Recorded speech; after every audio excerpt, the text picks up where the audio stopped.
defender, so it's a third corner and a third chance for an in-swinger from Alex Brown. They've had one that went right under the crossbar. The last one was a bit flatter, but once again Weymouth actually have decided that Shields will stay upfielder for this one. But again, Macaulay and Smith will be in to try and meet the in-swinger. It's punched by Bycroft. Clunan helps it back towards goal, and it's almost forced in, and Bycroft did really well on the goal line. Mr. Bishop not happy at the argy-bargy on the edge of the 6-yard area.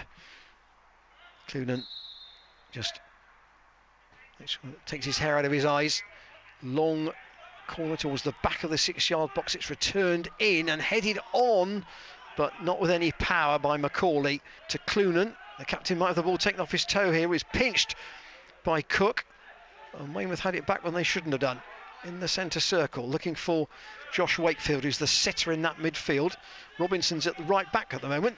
Camp is just pushed a little bit further forward, so Robinson just filling in, and Corey Jordan's forward ball only finds Camp via a ricochet. Calvin Brooks on the chase. Two players go for the same ball, and the referee says, as Brooks goes to ground, and there's a huge divot out of the pitch, that Brooks might need some attention, but there may also be a card coming for Rory Macaulay in a moment. No game today at Altrincham and no game at Barnet either. Both those matches postponed. And here is McCarthy for Weymouth over the halfway line. Room for Harfield, really for the first time. Tries to find Shields on the left-hand side. Cuts in field, goes back to Harfield again. Will he get a cross in towards the middle? It's flipped away by Mayer, but only to the boot of Cook, who has volleyed it in. Improvised finish from Cook. Mayer looked to have done enough to pour the cross away, but it went right onto the boot of Cook, who is an opportunist at the far post. We've got 6 minutes to go to half-time, and really from Weymouth's first serious foray into the Lynn penalty box, they've taken the lead. Where Rob Butler and Mark Rivers will take your calls. And those calls may depend on what happens in this second 45 minutes. Here is Alex Brown, had a prominent first quarter of the game and then just wasn't quite as effective as we got close to half-time. Clunan, here's Southwell. Nice run from Brown, gets into the box this time, and then a little bit to his head. And half the two benches for Kings Lynn: Kyle Barker, Sam Kelly, Ross Barrows, Sonny Carey and Simon Power. And here's Brooks trying to turn his way into the penalty area. It's a good driving run from him. He shouldn't get a shot in from there. It's gone right the way through the penalty box and out the other side. In fact, it's gone out by the corner flag. I think it was a shot. He got his angles wrong. But again, Weymouth are slow to come out from their penalty area. And once again, their system is built now heavily on organisation and marking up and not giving Kings Lynn opportunities to play through them, which they're trying to do. Jarvis to Jordan Richards, pass all onwards looking for Southwell, didn't reach him, but King now to Jones on the right. A little bit of a better spell from the Linnets. Here's King once more, back to Jones again on the right, close to the angle of the penalty area.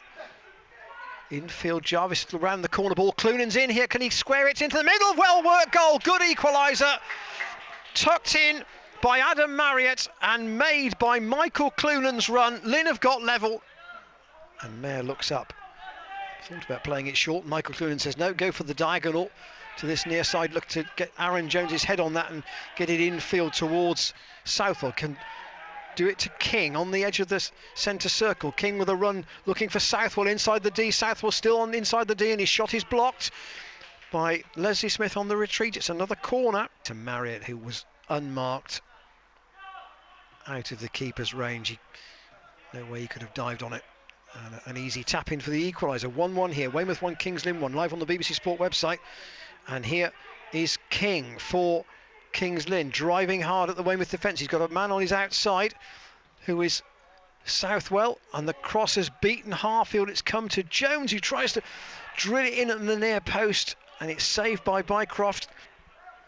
The head of McCarthy down the right touchline into Clunan once more. There's no width on the left, so he's got to keep it tight at the moment. Clunan in towards Jordan Richards. Bit of room now perhaps for Alex Brown to shoot left-footed. Oh, it's spilled and then gasped at the second attempt by Bycroft. Jones's shot, probably Lynn's best effort since the goal. Bycroft doing enough, and Lynn still looking for this goal that would mean so much. Clunan's got away on the right here, 2 against 2 for a moment. He needs a good run to be made by Marriott inside the penalty area. Marriott, does he go down? He does. It's a penalty. Just delaying him a moment, but by a long distance, Kings Lynn's main man for goals last season. This will feel a big moment in this season. Right-footed, Marriott against Bycroft, who makes the save to his right-hand side. Low to the right, it was a nice height actually for the keeper, but Marriott perhaps telegraphed where it was going to go, and Bycroft has made the stop, and it remains 1-1. But that's a big opportunity spurned for Kings Lynn. It remains 1-1, and they've got to chase a goal now in open play. Clunan caught on his heels a little bit. The ball ricochets to Cody Cook. Shields is to his left. Cook gives it to Shields inside the box. Oh, and he hits the post. The shot was at the near post. I think Mayer expected him to go to the far post with the curler, but he wrapped his foot round it and it hit the near post and rebounded to safety. And Mayer would not have had that covered, I don't think, had it been literally 3 inches closer to him. I think there was enough of space inside his near post to crip the ball into the net. Good header out this time from Macaulay. So 2 big moments at either end, and hastily cleared away by Brooks under pressure. Kings Lynn still might have another opportunity. Macaulay in nosebleed territory for the centre-back, tries to drive into the penalty area.